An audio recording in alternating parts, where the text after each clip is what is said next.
pain point was the hand thing. I had to validate myself. Oh, I could use my acting skills.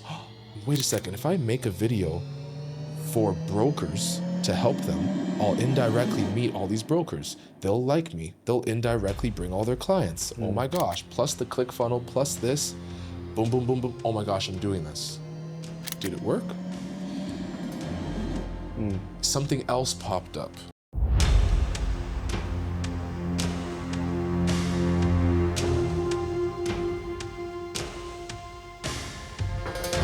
Please welcome Teq. How do I pronounce your last name? My last name is pronounced Zwarych. Zwarych. It's Ukrainian. Are you half Ukrainian? Is that Yes, okay? yes, I am. yeah. My mom's from Jamaica. My dad's German, Ukraine. So Zwarych is what it is. But yeah, Do you speak patois? I briefly have a Toronto slang patois that comes out in certain occasions, but no. Honestly, unfortunately, due to many experiences in my life, I really don't claim the. Jamaican part of you? It's just, being mixed. You're not black enough. You're not white enough. That community will take you. They won't have you. When Black Lives Matter happens, it's no, you're black. If it's not happening, you're just another mixed kid. There's hate from left, right, and say, you know what? I am me. Okay, that's why I came to Dubai to just be myself. So, yeah. So you think you're able to find yourself here, like your identity as a person, or anything like that? No. I feel that you learn about your identity as a person as you grow up through different experiences, and then you kind of mold what you like, what you don't like, and then you become you. But being in Dubai, literally, it's warm weather and palm trees. Crypto, but warm weather and palm trees. Okay. And I just like the culture. I just like being here. Call to prayer. It's beautiful. I'm a laid back guy. I have my tea. I have no problem with anything. Life is great. Why did you just have to take that whole crypto in there? Is that something because that that's you're into? why so people would always say, oh, why don't you just go to Miami? Go to LA. There's palm trees, warm weather. It's like, it's America. Like, I don't want to be there. Okay, Dubai. Well, it looks amazing. And, crypto. I have a bunch of crypto. I'll go over there and buy a house. I lost all my crypto now. So that was a traumatic experience. No. But yeah, so that's why I came. And I went back already. So I came in January. I already went back to Toronto, tail between my legs, whimpering. Bro. In my bed, just like, I have to start life over again. I lost everything. 7 days, I'm there and I'm going in my head, now I have to go back to work, obviously. Yeah. Now I need to go to bartending again. And I replayed in my head the scenario of bartending. Back there, I go get the till, the cash drawer, and I go and someone comes up and hey, I can help you. And then, could I get a vodka soda? Of course. Psh, $10, please. And I played that in my head so many times. I'm like, oh, no, I can't do it. No, I'm taking the last cash that I have. I'm flying back to Dubai, one-way ticket, and I'm going to just stay in a hotel, stay on a couch. I don't give a damn. And so here I am now. And how's it been going so far? It's definitely much harder this time around. I think it makes life a lot more humbling. When I'm here in Dubai and I don't have money, and I go to the little cafeteria, the little Indian shops, and I just get my little juice, my little fruit, little paratha, and you're just hanging out. Warm weather, palm trees. I could have been back home miserable, but at least I'm where I want to be. Oh, okay, Teq. Yeah, that's what matters in life. It showed me how much hope and how much my thought of my life and my spirit relied on crypto and money and my investments. And my value as a man relied on what was to come in the future. But you lost all that. I was broken. I didn't have anything now. Or I didn't have any future, I thought. My hope was gone. Okay. I just had to realign who I am, the identity part, I guess. And yeah, I just breathe. Okay, I just took that breath. Yeah, that's a big deal. You did just take that breath. Right, okay. Just get a job, I guess. I don't know. I don't know, but I'm here. Okay, cool. Book a commercial. Yeah, you get a little acting thing over there. I don't know what I'm doing. So it's been like this for a couple months of not knowing. But through not knowing, there was an underlying drive of you have to keep moving forward at all costs. Because if you don't, in this state, you're really screwed now. But I don't have money to do something. It doesn't matter. You figure it out. You go ask someone for a favor or help, or I have to make a video that's going to showcase who I am as a person and my skill sets. Like, you're just pressured to do it. And then through that pressure, some good things came from it. And then people were like, wow, this is really good. I'm like, oh, thank you. I need money. Wait, this video you're talking about, is it the one on the one that went viral, that the real estate thingy? That was one of them, yeah. Like it's funny because people back home are like, Teq, you look like you're thriving in Dubai. You know what? I'm happy for you that you think I'm thriving. I'm happy that that makes you feel good about my journey. Whatever videos you see, as soon as that clip is done, I'm just like, oh my gosh, yo, what are we eating? Soup? Okay, let's just go get something, boys, because we're starving right now. Okay. Yes, there has to be a purpose. Yeah. Okay, I'm going to make a video. I need money, but you're not going to get money because the money comes later. Yeah. Figure it out. Okay, well, luckily I fell into a real estate job. You know, Dubai, everyone does real estate. Yeah. Okay. A friend, an actor friend said she worked somewhere, so I got the opportunity. I fell into the real estate job. I remember my manager, he asked me, like, do you have any experience? No, I do not. And my friends are like, Teq, why would you not lie? I don't lie. I don't know. Yeah. This is who I am. Exactly. No, I do not have real estate experience. However, on the spot of that interview, because I have nothing to lose now, / I have everything to lose. Like, I'm here on nothing. Yeah. I told him, I have no real estate experience. However, all of these projects that are sitting here in this office, if you tell me 5 things about each of those projects, give me 30 minutes, I will do a presentation for this whole office. So that confidence of, I've been doing brand ambassador work for 10 years, automotive marketing, talking with people. I know how to talk to people if I've learned anything, or at least I think I know how to talk to people. So when I said that to him, in the back of my mind, I was like, please don't ask me to do this. Please don't ask me to do this, please. But I will if I have to, because the pressure is on me and I need a freaking job. Teq, you know, I've never done this before in the first 30 minutes of meeting someone, but you're hired.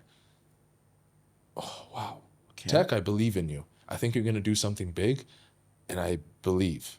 But I needed to hear that, bro. Yeah. Because my spirit was just broken, and I lost all my hope. So this random is now saying, I believe in you. All right, real estate. Sign me up, whatever, I'm here. Okay, what do you need me to do? Teq, these are our projects. Call all the brokers in the city and get them in here with their clients. What? You want me to be a telecommunications salesperson? Hell no. You need the money, Teq, you need the money, Teq. Okay, no. Stop. Okay, this is how your brain works. Problem solve. If everyone else is doing that, how can you be different? Okay, if they're all calling every broker in the city, how do you automate this process? What if I made a video, put it out there in the ads that showcased me being this developer or agent or someone? No, that's not going to work because, again, the payment structure. You get this much money for calling a broker who brings in a client. You get this much money for getting a client directly.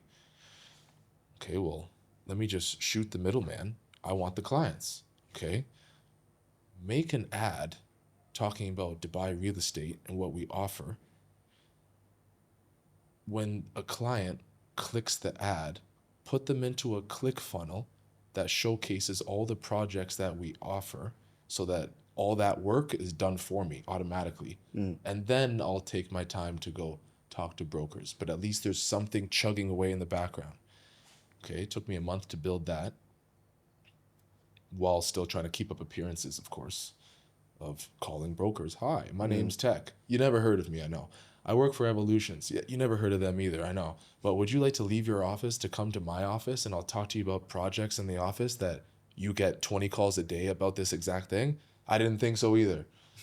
I'll just hang up for you. Don't. It's okay. Click. Like, what are we doing? I can't do it. However, because of my hate for corporate work, and this was my first corporate job, I just didn't want to continue. I never, after graduation of college, I told myself I'm never getting a job. I will build my own life. Well, in this area of my life, I had to get a job. So, okay, build this click funnel. It's there. It's in the background. Okay, Teq, you're going to have to make a video that stands out from everybody else. Go on Instagram. Every agent in the city has the same video. Hi, here's the newest project, 10% ROI, and you can have this payment plan. Call me today. Like, no, I don't want, next. Teq, you're about to be that person. Damn it. I am. Okay, back to the drawing board. How do you make a video that's different? If you're trying to sell something, no, that can't be the main focus. You have to make a video that's entertaining. Maybe just show them something. Well, wait, that's also boring. Why am I so emotionally riled up right now because of these videos that I see? It's because I hate them, because I think they're the list of reasons why I don't relate to them. Teq, make a video about the pain points about how you don't relate to them. Okay, such as what? I hate when I see people holding their hands like this. Are you a robot? I don't relate to you. Imagine you go to your mom. Hey mom, there's this really good video game that I would really hope for you to buy me for Christmas. Imagine your kid came to you. Hey mom, there's this video game, okay? It's called Halo 3. And son, what are you doing? What are you doing? What are you with the Illuminati or something? Like, okay. Back to, you're going to go to your mom. Mom, I would really love this game, please. You know? But there's different ways to go about it. Anyways, pain point was the hand thing. I had to validate myself. Oh, I could use my acting skills. Oh my gosh. Right, I do have skills. I can help people. Okay. This will kind of, wait a second. If I make a video for brokers to help them, I'll indirectly meet all these brokers. They'll like me. They'll indirectly bring all their clients. Oh my gosh. Plus the click funnel, plus this. Boom, boom, boom, boom. Oh my gosh, I'm doing this. So, did it work? Something else popped up. Okay. Did I make a sale from this? No. The click funnel, bust. Complete waste of time. Complete waste of time. I learned how to build click funnels though. Yeah. Now, if any person wants a click funnel, You're the guy. yeah, I can truly help you do this. Okay, this was not a loss. Did I get any clients or brokers asking me to help them yet? Yes. People reach out to me now asking me to help them with their videos. Excellent. Go to this page, pay me the money, and I'll help you with your stuff. That was still small apples. The big tamale was when the CEOs of companies go, Teq, we see your stuff. We want you to work for us exclusively in-house. Whoa. Very nice. Okay. Well, how much are we talking here? Well, I am an actor, so I'm offering you this service. I am helping you with your creative and your video and this. Yeah, you better, put the money on the table. Let's rock and roll. So Yes, sir. from tail between my legs, going back to Toronto, and then being forced to get to where I am now, when I hear other people say, I just didn't get my break. Dang it. I'm trying, but I'm just not, no one's giving me that opportunity. That sentence in itself I am now able to say that's your problem, because no one's giving me this opportunity. You're relying on a third party to give you your break, instead of you have to create something that someone else comes to you and says, we want what you're offering. Yeah. Sure, that could be seen as third party giving you your break, but at least I've derived some joy from doing it. Yeah. At least I've gotten these agents saying, we want you to help. Well, frig, that's one for you, and one, well, that's rent. And then if I help you, well, that's a car, and I just built my own business kind of thing. That's like part of my life's motto. Don't wait for anyone to give you the opportunity. You got to build the opportunity by yourself. And even if for some reason it comes on its own without you having to build it, then that's all the better. It's an add-on. I want to talk on because you mentioned I have acting abilities. Now, what was your first introduction into the acting realm, acting world, or filmmaking in itself? Were you a theater kid, or? I was not. Okay, bro, so TV. I thought the drama kids were a bunch of time-wasting losers. Wait, you want me to go to class and dance around and act out whatever? Like, I'm not saying losers like I'm not your friend. Just like, I never understood the value of theater. Being in a drama class, like, what money is there? I would always talk business with my dad. That's what would be in my head. You're dancing, your business. Like, what are we doing? But acting, to me, acting was later. At first it was, so people in Toronto, when you're walking down through the mall, through the streets, they'll just come, hey, you're attractive here. Take this card, come be a model at our agency.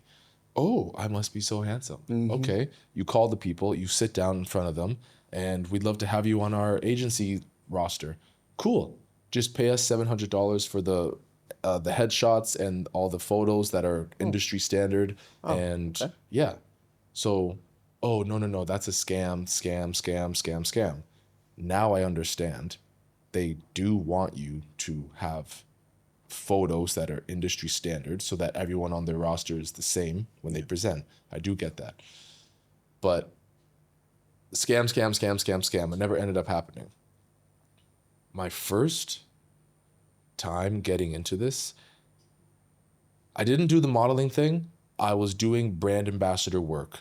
Every event, every festival, you're just there handing out free products or talking to people, getting them involved. Sign up for this, sign up for that. City across the country. That's just what we did for so many years. You do that for 12 hours a day for a very long time at a fixed minimum wage, 20, 22, 25, 30 an hour. It's still good. But at some point in time, it was like, I need more money. Like, I'm trading time for money, and this isn't cutting it. So I remember I was doing this one job at the Eaton Centre, the Dubai Mall of Toronto, I guess. People will bring their gifts for Christmas to our little station. My job was to walk the gift down to the gift wrappers. They'll wrap it. I walk the thing back. Here you go, 25 an hour. Crazy. That's amazing. Yeah. But okay. And I remember being there, and I'm just like, yo, what the hell am I doing? I'm a grown-ass man. At least I thought I was. And I'm walking gifts every day. There's more to life. Like, what am I? No. I need an agent. I need to freaking get involved in this acting world or commercial. I don't know what I'm doing. Simultaneously, friends were becoming photographers, and we were throwing these Christmas parties. So we would try to do behind the scenes videos. I was learning video work. I was trying to do a podcast in some way. I was just trying stuff. And I'm like, I just need someone to get me these high-paying jobs that apparently exist that I never heard of. Come on! All right, whatever. Let me just finish this job. A week later, this agency likes one of my photos because I was posting these photo shoot photos I was helping my friends with. And I was like, oh my gosh, it's a sign. I hope they're not a scam. Let me get into this conversation. Hey, you want to represent me? You know, whatever. And they're like, yeah, come in for a meeting. Okay. Oh, damn it. Could be a scam. But I go there, and there was this older lady who just felt like grandma to me. And I'm like, oh, you like my stuff? Yeah, we do. Do you need me to pay money for these headshots? No, we don't. What? Oh, okay. They ended up being scammers later in their own way. I won't mention anything. But yeah, they just got me involved. Okay, the first 2 weeks of being with them, hey, Teq, you have an audition with Nike. Actually, not an audition. You're booked. Oh, Nice. okay, baby, let's rock and roll. Like, we're going Yeah. here. So I had a lot to learn still. Hey, Teq, you have an audition tomorrow and the next day at 9 a.m. What? I ain't waking up at 9 a.m. I'm sick. I can't go. Sorry. And I told some colleagues at the time about that. They're like, are you insane? Did you just pass up an audition because you're too lazy to get up? Teq, do you know how hard it is to even get an audition in Toronto because there's so much competition? Oh, no, I didn't. Like, I don't know. So doing commercials, at first, like my first year, I think I did 60 auditions through them. The second year, 90. Third year, 120, 160. Okay, like this is really going more. You do the one modeling audition. I don't really get modeling gigs. I'm not your model. I get commercial stuff. Just eat that burger, smile. That would continue for 3, 4, 5 years. And at some point I told myself, what the hell is this? This is all I amount to? Being a commercial actor, showing up, smiling. There's no intellectual stimulation. You're getting paychecks, which is nice, big chunks of money. Granted, the annoying part is when you get a big payday and all of a sudden your agent says, oh, by the way, there's an additional 20% agency fee. What? For what? How come we didn't take the additional on that one? Oh, check the contract. We reserve the right to take it whenever we please. Wow. Dad, thank you so much, and Mom, for telling me to document everything. Every job, every amount of money, where it came from in an Excel spreadsheet. That's why I can say how many auditions I had. Yeah. And I made all these notes of like, they took too much money there. That didn't make sense. So later on even, I did a union job finally that paid like 12,000 Canadian. So I would say it was like 25, 30,000 dirhams for that one gig. Yeah.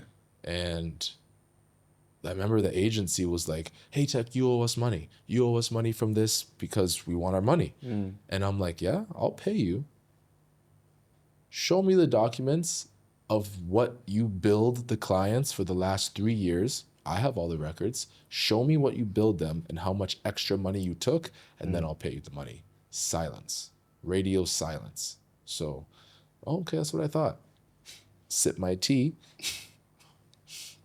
and continue moving on. When I was wanting to go into the union, I wanted to transition to TV and movies because just to challenge myself. And I remember my old agent said, Teq, if you go union and do TV and movies, you won't get all these jobs. True. I did fly to Mexico City for a non-union job. Yeah, that was a dope experience. Okay. Yeah, I was supposed to go to Vancouver, canceled because of COVID. Okay. I will miss out on these things, but what will I really miss out on other than more jobs? Anything that's going to advance my career? She's like, you got a point. Okay, transition. Auditions, bookings, career boosting, like frustrating experience. However, in the back end, the types of auditions I was doing were TV and movies. Major productions. Okay, you have to level up who you are. Okay, it's challenging now. That's what started me into modeling, commercial acting. But then I'm like, hey, agent, I'm going to go to Dubai. I want to start a new life. Teq, we won't be able to represent you and all these things.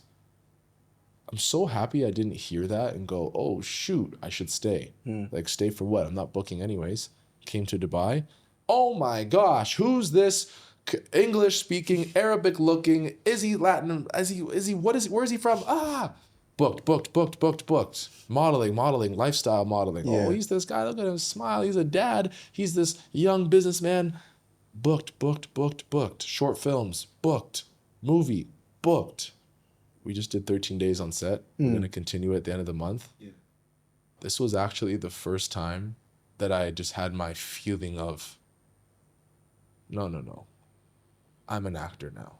You're asking me to cry, weep, and plead, scream, and act. We're on the yacht, and the cinematography is beautiful. And okay, yeah, I'm an actor. Am I getting the big actor bucks? Not yet. Not yet. But call it humility or being humble, or I just don't believe in myself confidently enough to claim these titles. You think it's imposter syndrome? Yes. I forget who told me that, but yes, absolutely. It's just weird. But that kind of makes you an actor, an artist, because every actor or artist has imposter syndrome. Sure. And I guess that makes complete sense, yes. Yeah. And But you're in good company. And I feel that, like, even being on set, there's this, oh, you're the talent. Oh my gosh. Do you need anything? This is your trailer. And I'm just like, chill. Like, what's your name? Angie? Like, it's okay. Like, just, you got some fruit? Like, like, I'm just me. Yeah. Maybe when I get millions of dollars, that'll be the justification of you can act like an actor now, and you're this man, and you can go around being confident. But I don't know. Like, I have normalized the struggle and normalized the grind of trying to do things. And I guess I haven't normalized, no, you get paid a lot of money for your skill. I haven't had enough of that yet to make that be my norm. Yeah. I am learning and discovering myself daily, weekly, moment by moment. And I love that I get to do that in a place I want to be, which I chose to be. If I was in the struggle, I guess, back home in the slush and the snow, yeah, it's depressing as hell. So at least here, like when I'm with my boys and they're like, man, we should be doing more in life and better in life. This sucks right now. I'm just like, brother, you have an ice cream in your hand. We're walking along the beach in the middle of November. Habibi. Palm trees. Like, come on. Habibi, come on. Do you see that view? Like, I'm in a basketball league. We play ball. We hoop. It's sick. It's legit. I'm just waiting for my visa for 1 year so that I can play pro. And yeah, like I'm ready to rumble. Like, this is life. It's the little things, right? Yes, Literally. literally. Things. Do you think like everything that you've had to go through in the past couple of years makes you a better artist, actor, per se, when you're playing certain roles? The pain. Can you draw on the pain and bring it out on film? Can you? Sounds pretentious, but it's the No, truth. literally. That's like the second layer to acting, I feel. When I'm on camera and we're in the scenes, I try to just be as naturally normal as possible. Teq, I need you to cry and weep right now, and you're distraught and you're screaming and you're freaking out. Teq, we need you to draw on past traumas to really bring that out. No, I don't need to draw on past traumas. I'm gonna act exactly how I would act. Holy, like, because that's how I would be. So that's gotten me this far. If I have to do something emotional or taxing or just distraught, yeah, I just think about all the times that life was hard. It does get kind of daunting, doesn't it? Acting sometimes, especially with those very intense scenes. And you just take yourself to some depth. But in the meantime, you're just here living your best life. So like, you just let the sorrow just sink in. Yeah. But when I'm on set, goodness sakes, when these women are on set crying and weeping and screaming, yo, it's so real. This movie we just shot, I'm telling you right now, I'm sitting there, I'm watching the director's screen, whatever, and there's the woman chained up and she's screaming and weeping and all this stuff. I felt so uncomfortable. Right? Yeah, I felt so uncomfortable. It was so good. I felt uncomfortable, and I'm like, yo, this needs to stop, bro. Like, I can't even.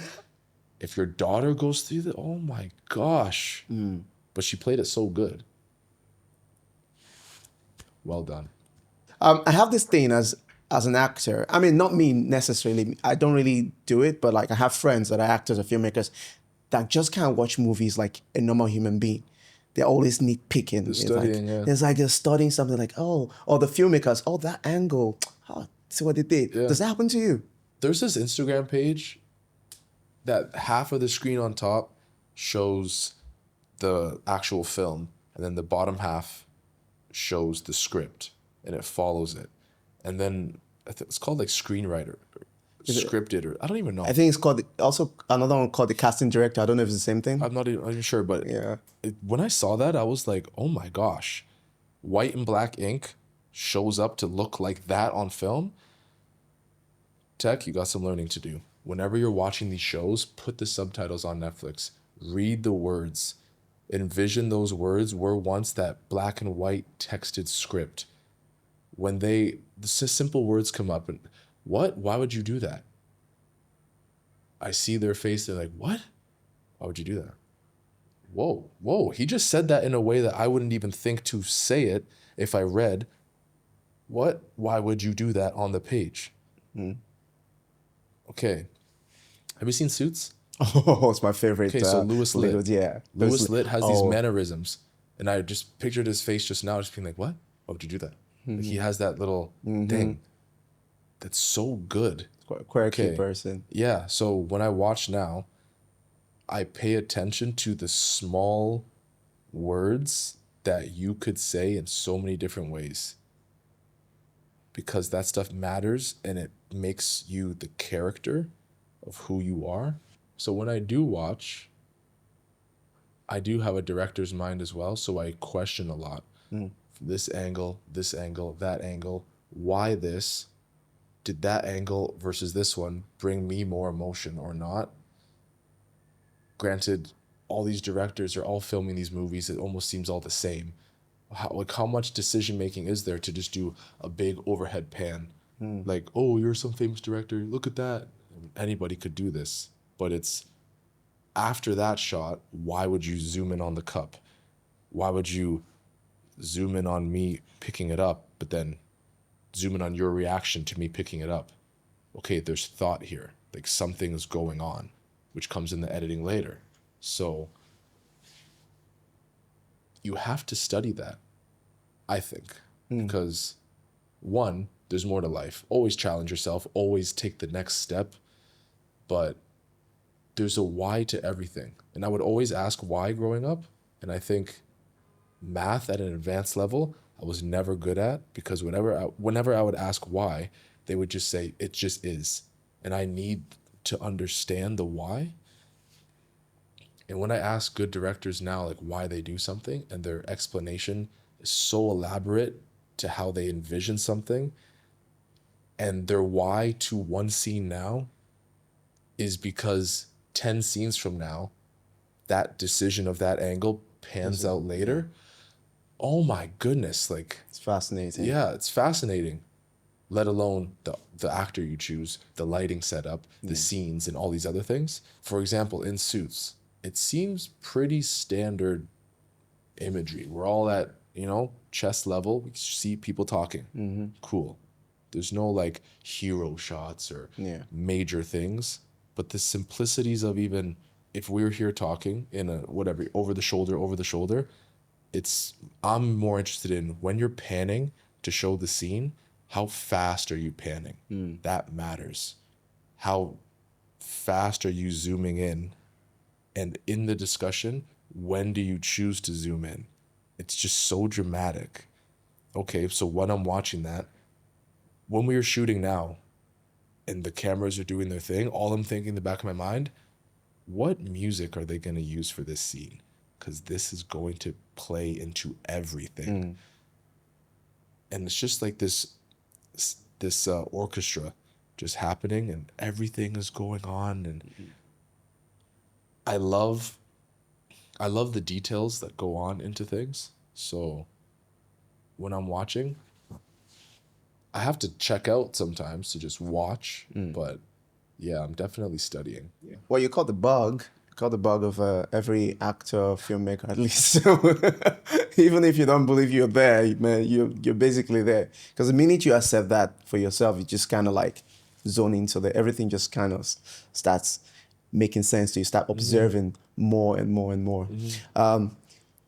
as I was saying, I was going to say earlier before we started the podcast, there's this thing I want to do with like actors, we're in the scene. Give you a word, you're supposed to build a scene around it. And like just from the word, you can either put the word in a monologue or you build your whole scene around the particular word. And I want us to try it. It's kind of like a challenge, sort of. So you're gonna say a word. Or we can say a word. I can say a word, you can say a word. And we have to build a scene around this word. A short scene. You can either build the whole scene around around that word, or you can just do like a random ass monologue and just find a way to put the word in there. But I'll prefer you build your whole monologue around the word. All right, give me a word. All right. Heartbreak. Heartbreak. Gosh, heartbreak. Honestly, every man in his life goes through heartbreak, okay? From the day that he is born and his mother dies at that hospital bed, he is going to be heartbroken. He doesn't even know it yet. But this is the thing about heartbreak. My son, when he was in grade 12, gosh, he came home and he asked me about his mom. I didn't know what to tell him at the time because obviously his mom passed when he was born. But he said he was in class and he felt heartbroken. He's never had a girlfriend. It's not, I mean, we talk, we're friends, like we're close, but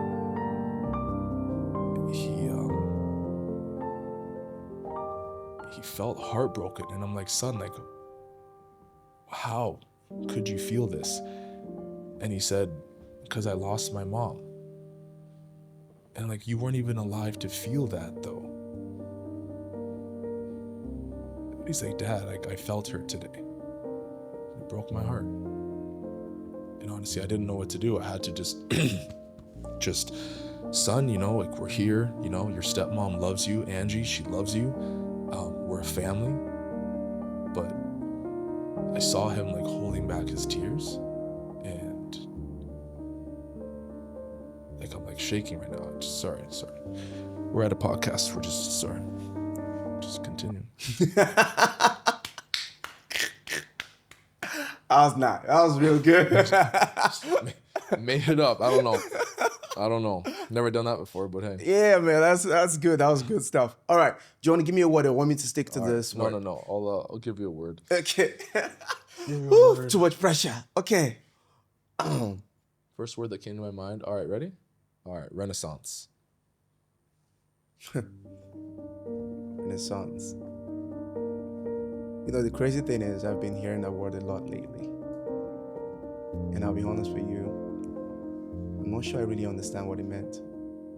What it means, really. See, when I was back in school, it's a word that we usually use. The lecturers say, the Renaissance period. I always wondered, what is this word? It sounds fancy, it sounds really good. It's just, it never made any sense to me. But then I realized now, in this moment, it's kind of like rebirth, the beginning of something new. It's like a new era. And I kind of take it in with what's going on with my life right now. It's been rough, it's been really tough. I've been living on survival mode for the longest time. And there's this saying I heard one time is, when the going gets tough, it just means that something new is coming.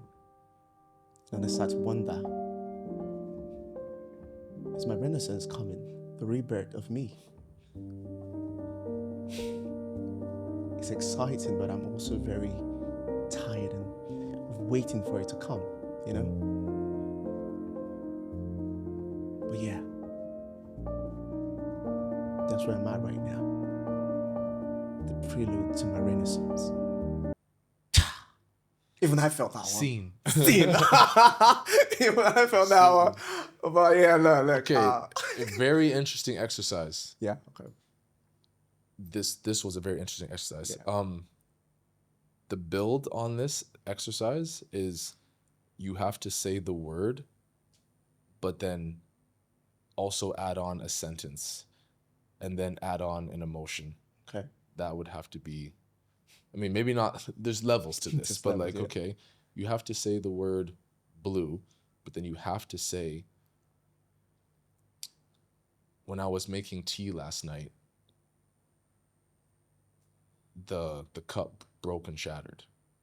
But you have to, blue is the word you're gonna use, but then you have to say that sentence in it. So that makes the person avoid just going on a rant. Yeah. They have to go on a rant but circle back to make it.